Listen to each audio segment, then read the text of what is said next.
Anything that somebody takes the time to build, they see every mistake that they made. That's what I see. I dare you to try to find them.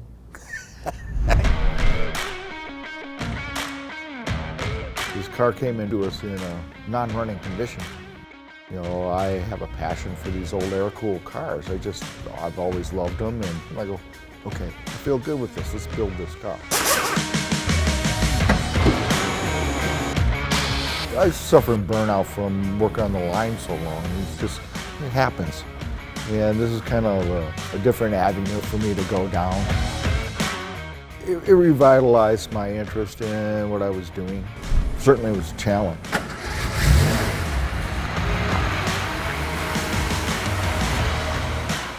It's not just a paycheck. Look what we've done. We did this.